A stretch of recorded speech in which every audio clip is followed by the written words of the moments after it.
perkuliahan hari ini yang masih menggunakan daring ya, dengan adanya pandemi sekarang yang belum usai juga ya, jadi kita masih berkuliahnya secara online ya, walaupun mungkin agak membosankan ataupun jenuh, bosen pengen seperti perkuliahan yang dulu ya. Itu memang lebih enaknya itu perkuliahan yang secara tatap muka, akan tetapi dengan kondisi seperti ini kita tidak bisa ya, belum bisa untuk tatap muka. Kita sudah ada peraturan dari pemerintah bahwa untuk perkuliahan sementara kita menggunakan daring seperti itu. Oke, kita akan mulai ya untuk keamanan komputer untuk mata kuliah. Maaf, ini belum saya ganti ya. Sebentar. Keamanan sistem.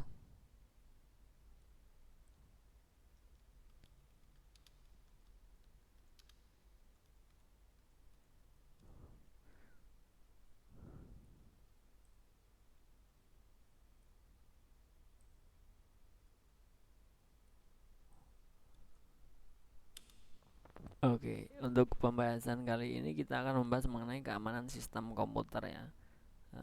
Mungkin sambil menunggu teman yang lain bergabung, mungkin bisa kita mulai dari sekarang ya. Oke.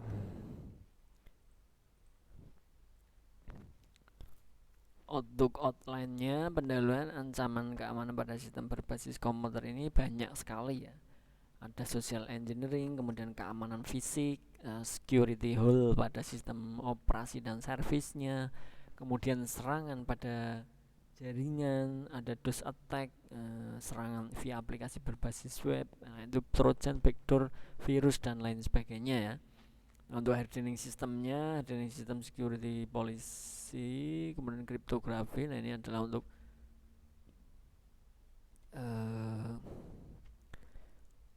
apa namanya, untuk keamanannya ya.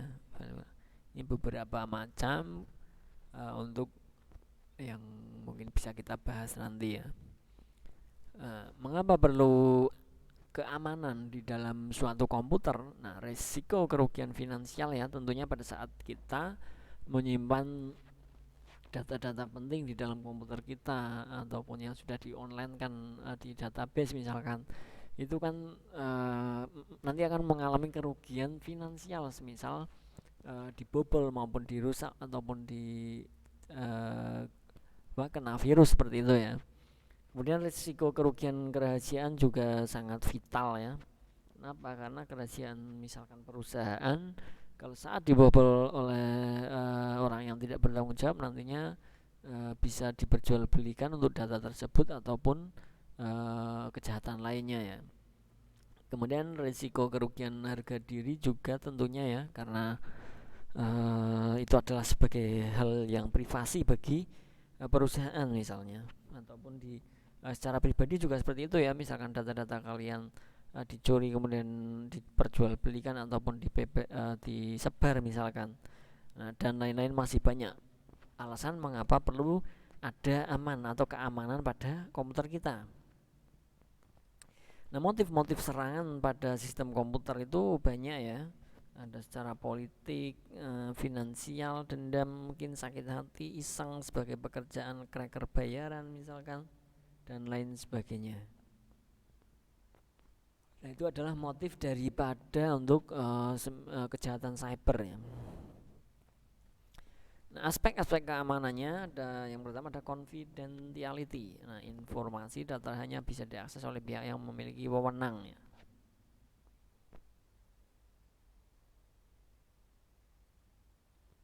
Jadi nanti ada batasannya. Kemudian ada integrity, informasi hanya dapat diubah oleh pihak yang memiliki wewenang. Ada availability, informasi tergantung pihak yang memiliki wewenang ketika dibutuhkan. Authentication, pihak yang terlibat dalam pertukaran informasi dapat diidentifikasi dengan benar dan ada jaminan bahwa identitas yang didapat tidak palsu. Kemudian ada non repudiation, pengirim maupun penerima informasi tidak dapat menyangkal pengiriman dan penerimaan pesan, jadi agak jadi aman ya. Misalkan kenapa ada non repudiation ini adalah saat kalian mengirim sesuatu data ataupun apa itu nanti tentunya ada buktinya dari untuk pengirim maupun penerima itu ada autentikasinya tadi ya. Nah, untuk aspek-aspek ketidak amanan atau serangan itu ada berbagai macam ya.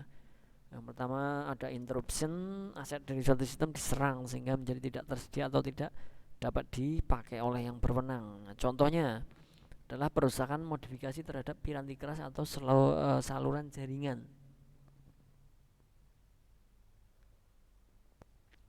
Misalkan kita bekerja dalam suatu perusahaan, katakan ya sebagai contoh. Nah, misalnya piranti keras atau hardware-nya ataupun saluran jaringannya itu dirusak ya, atau dimodifikasi oleh hacker-hacker yang tidak bertanggung jawab ataupun orang yang tidak bertanggung jawab. Nah, itu namanya adalah serangan interruption ya. Nah, untuk yang berikutnya ada interception, suatu pihak yang tidak berwenang mendapatkan akses pada suatu aset.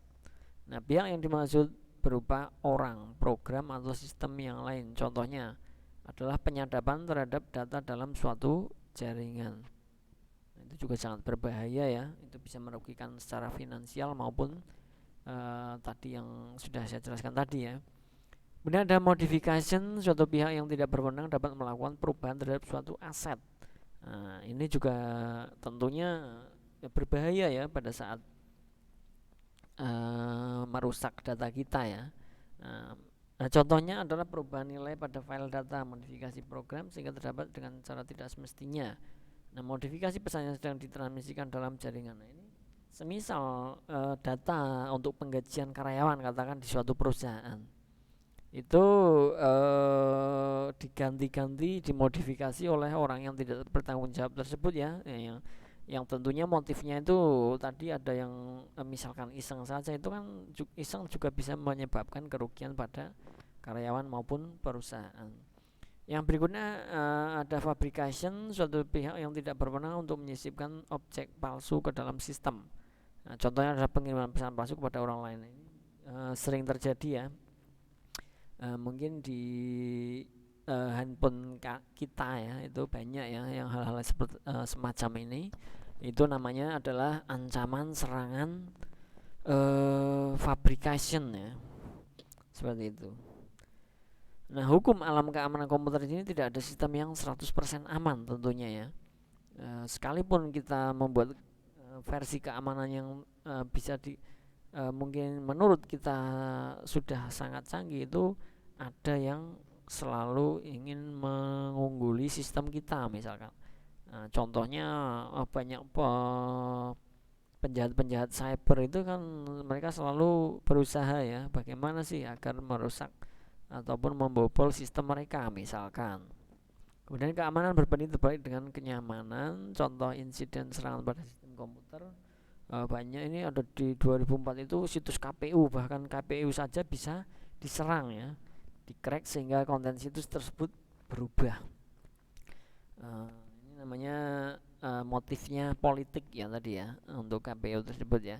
Kemudian ada 2001 nasabah klik bca.com disadap identitas akunnya oleh seorang yang membuat situs mirip URL dan tampilnya dengan klik BCA yang asli. Nah, ini juga tentunya merugikan perusahaan maupun pelanggannya ya dari BCA tersebut ya. Nah, untuk 97 hacker dari masa Guset ini berhasil mematikan sistem telekomunikasi di sebuah airport lokal sehingga mematikan komunikasi di control tower dan menghalau pesawat yang hendak mendarat. Dia juga mengacaukan sistem telepon di route LAN. Wah, ini juga sangat berbahaya ya. Jadi bahkan untuk yang di atas mau turun itu tidak ada informasi ya, karena apa? Sistem telekomunikasinya dimatikan oleh hacker tersebut. Nah, ini sangat berbahaya, bisa juga terjadi tabrakan, hal-hal yang tidak inginkan. Nah, itu dari contoh-contoh beberapa serangan pada sistem komputer lah ya. Nah, istilah-istilah keamanan komputer di sini ada berbagai macam, ada hacker, cracker, white hat, black hat, script edit, elite dan lain sebagainya. Silahkan kalian cari ya referensi mengenai hal itu, pengertian hacker, cracker tersebut ya. Nah, ini untuk bahan PR belajar kalian ya. Oh, hacker itu apa sih? Cracker itu apa sih? White hat itu apa sih? Nah, ini bisa kalian kembangkan nanti ya. Setelah perkuliahan ini selesai, kalian cari di referensi berbagai macam internet, buku dan lain sebagainya, silahkan.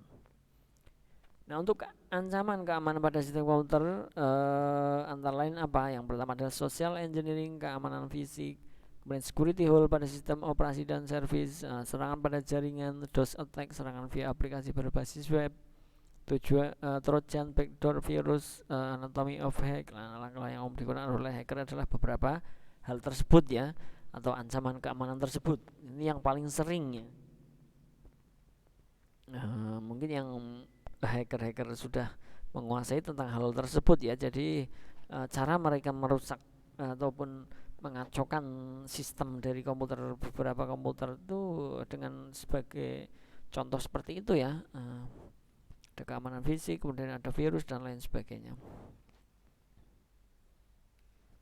Ancaman social engineering yang pertama adalah mengaku sebagai penanggung jawab sistem untuk mendapatkan akun user.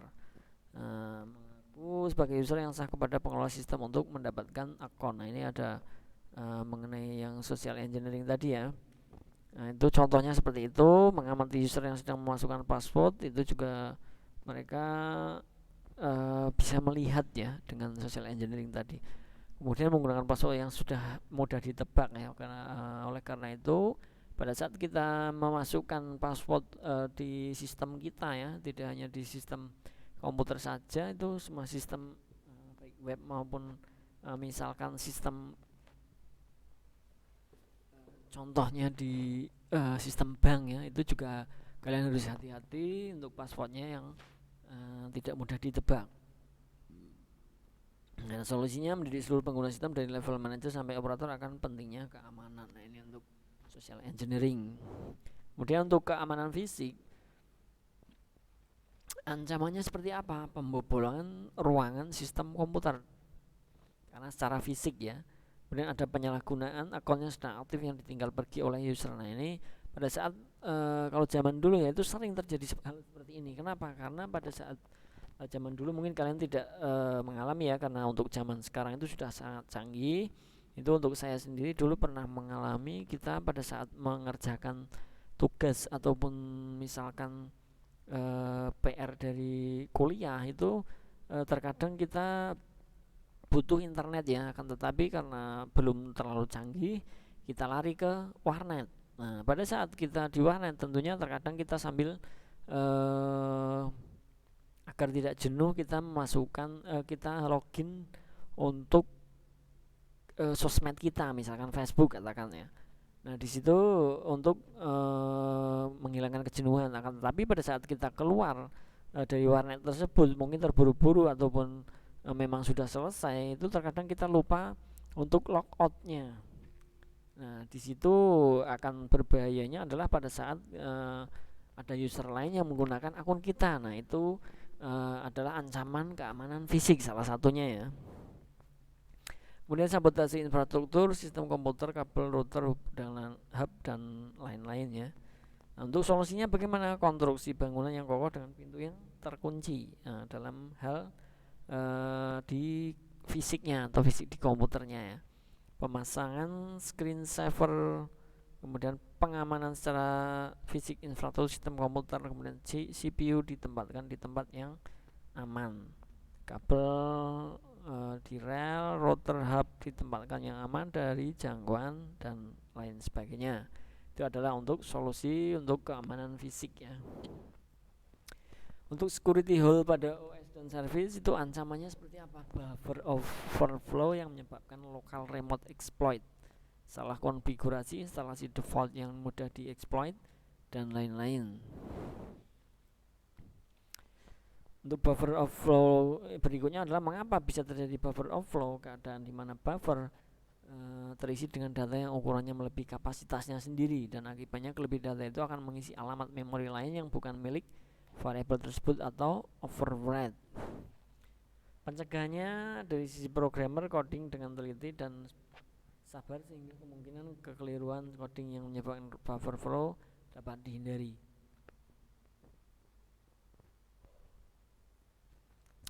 Untuk pencegahan dari sisi usernya, selalu mengikuti informasi book ya, selalu milis dan situs-situs keamanan securityfocus.com ya, dan lain-lain. Selalu kita update ya. Nah, untuk kesalahan yang berikutnya ada kesalahan konfigurasi. Ancamannya seperti apa? Sistem dapat diakses dari host yang tidak berhak. Privilege yang dapat dieksploitasi dan lain sebagainya. Pencegahannya seperti apa? Pengaturan hak akses host yang ketat, pengaturan privilege yang ketat, dan lain sebagainya. Nah, untuk berikutnya ada instalasi default. Service yang tidak perlu ancamannya adalah diperlukan memakan resource biasanya. Semakin banyak service, semakin banyak ancaman karena bug-bug yang ditemukannya. Debug ya, seperti halnya kesalahan. Service-service jaringan membuka port komunikasi, password default diketahui oleh khalayak, sampel program dapat dieksploitasi, dan lain-lain. Nah, untuk pencegahannya bagaimana? Nyalakan service yang diperlukan saja, konfigurasikan seaman mungkin, buang semua yang tidak diperlukan setelah instalasi, dan lain sebagainya. Ini kesalahan daripada mengenai dari instalasi ya. Jangan asal install, misalkan ada pemberitahuan dari komputer atau dari internet, itu jangan asal diinstal ya. Yang berikutnya ada ancaman serangan melalui jaringan. Nah, ancamannya seperti apa? Sniping atau penyadapan ya, karena sudah masuk jaringan biasanya melalui penyadapan itu bisa ya. Kemudian ada spoofing, pemalsuan, ada session hijacking atau pembajakan, DOS attack, dan lain sebagainya. Untuk sniping terjadinya bagaimana? Nah, ini bentuk pencegahan enkripsi. Kita berikan enkripsi ya, SSL. Ini nanti ada menu tersendiri sebenarnya. Kemudian penggunaan switch sebagai pengganti hub ya.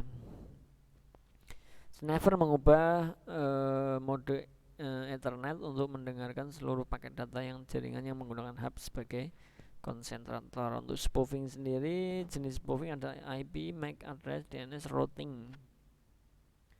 Pencegahannya implementasi file dengan benar, patch yang mencegah prediksi sequence number, mengeset router agar tidak bisa dilewatkan kecuali melalui rute yang telah ditentukan, dan lainnya. Untuk session hijacking, pembajakan, bagaimana session hijacking terjadi? Snipe, prediksi sequence number, spoof image, MAC address ya. Pencegahannya adalah cegah sniping dan spoofing untuk mencegah dari pembajakan tersebut ya. Kemudian ada DOS attack, denial of service, service tidak mampu melayani sebagaimana mestinya. Jenis-jenis DOS attack ini mematikan service secara lokal atau remote ya, menguras resource hard disk, memori, processor, bandwidth. Untuk ancaman mematikan service secara lokal, membunuh proses pada service, mengubah konfigurasi service, dan lain sebagainya. Untuk pencegahannya patch terbaru, pengaturan privilege user dengan tepat, kemudian deteksi perubahan dengan program integrity checking.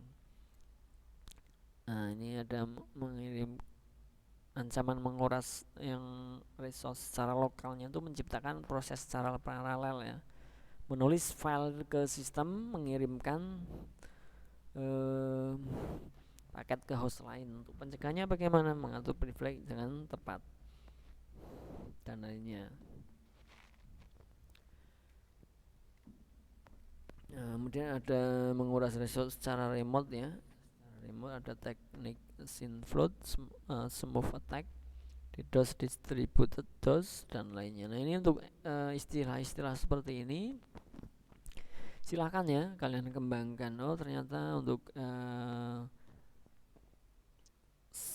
smooth attack itu ini. Nah, ini kalian kembangkan sendiri ya.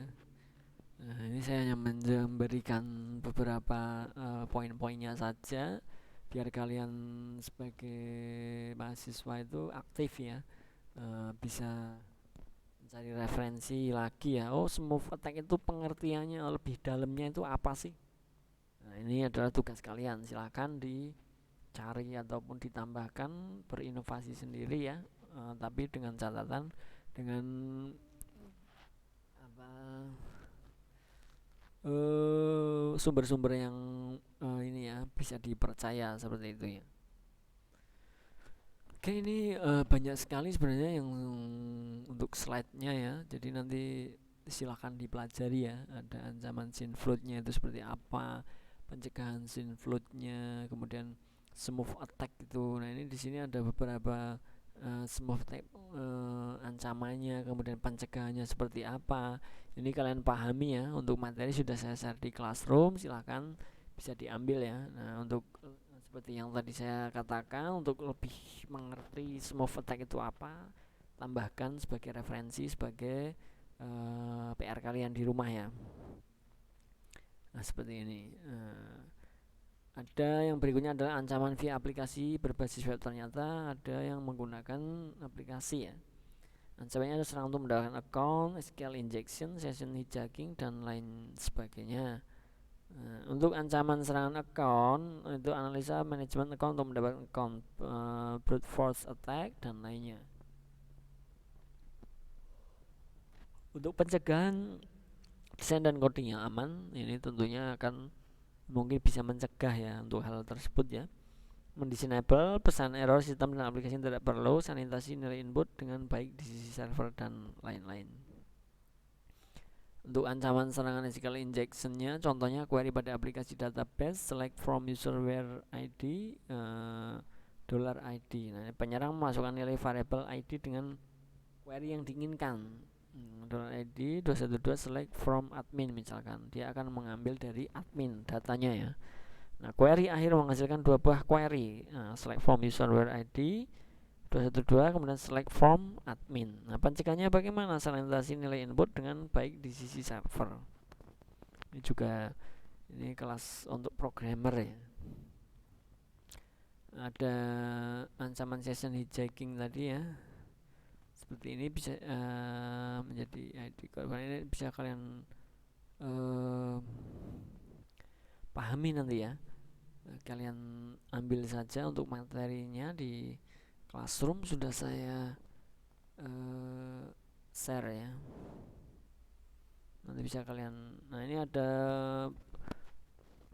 jenis lagi untuk ancaman di keamanan komputer, ada virus atau worm.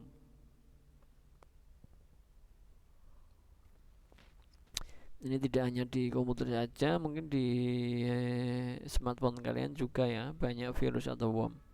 Ancamannya apa? Kerusakan, kehilangan data, biasanya ujuk-ujuk data yang penting yang kita simpan itu tidak ada. Nah, itu takutnya seperti itu adalah beberapa kerjaan dari virus ya, menguras resource, kemudian prosesornya, bandwidthnya, kemudian mengganggu atau merusak sistemnya pada saat kita gunakan, misalkan menjadi lemot dan lain sebagainya. Itu adalah beberapa ancaman virus.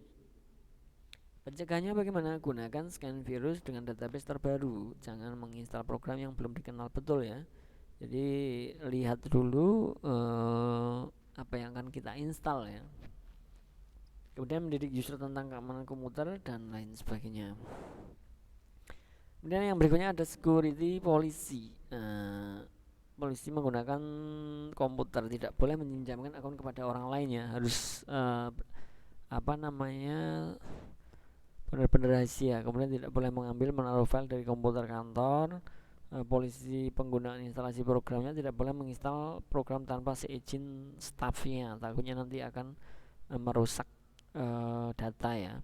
Tidak boleh menginstal program ilegal ya. Harus, biasanya kalau perusahaan besar itu tidak ada yang menginstal software yang palsu ya atau ilegal. Selalu mereka membeli ya. Bisa jadi seperti halnya membeli nantinya ya, penggunaannya yang asli ataupun legal. Polisi penggunaan internet tidak boleh menggunakan internet untuk kegiatan carding, hacking, dan lainnya. Tidak boleh menggunakan internet untuk mengakses situs-situs yang berpotensi menyebarkan virus. Untuk penggunaan email tidak boleh menggunakan email kantor untuk kegiatan milis dan lain sebagainya.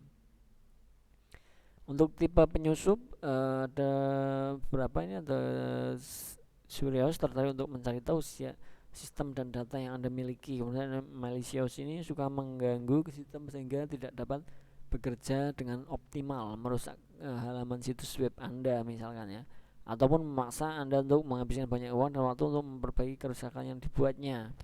Ini lebih bahaya juga ya. Kemudian the high profile intruder mencoba menyusup ke dalam sistem Anda yang mendapatkan ketenaran dan pengakuan. The competition tertarik pada data yang ada dalam sistem Anda karena ia berpikir ada sesuatu yang berada dalam sistem komputer Anda yang dapat memberikan keuntungan baginya. Untuk the borrowers menggunakan sumber data yang kita miliki untuk kepentingan mereka. Biasanya menyusup ini akan menjalankan sebagai server chatting, IRC, situs porno ataupun server DNS. Nah ini ya, maka dari itu untuk data kita itu selalu berhati-hati ya, jangan sampai lalai dalam memberikan data ke internet. Kemudian the leapfrogger tertarik untuk menggunakan sistem yang Anda miliki untuk masuk ke dalam sistem lain. Nah ini adalah beberapa tipe penyusup ya. Oke, selesai untuk hari ini. Saya rasa cukup ya untuk perkuliahan keamanan sistem komputer ya, untuk keamanan komputer yang bisa saya sampaikan untuk hari ini. Silakan untuk materi bisa diambil di Classroom ya. Silakan dikembangkan, apa yang belum paham silakan dicari untuk referensi tersebut. Oke, terima kasih untuk teman-teman semua yang sudah hadir dalam perkuliahan hari ini. Semoga apa yang saya sampaikan bisa menambah wawasan untuk kita semua. Saya akhiri. Wassalamualaikum warahmatullahi wabarakatuh. Salam sejahtera untuk kita semua. Selamat belajar, selamat beraktivitas. Terima kasih.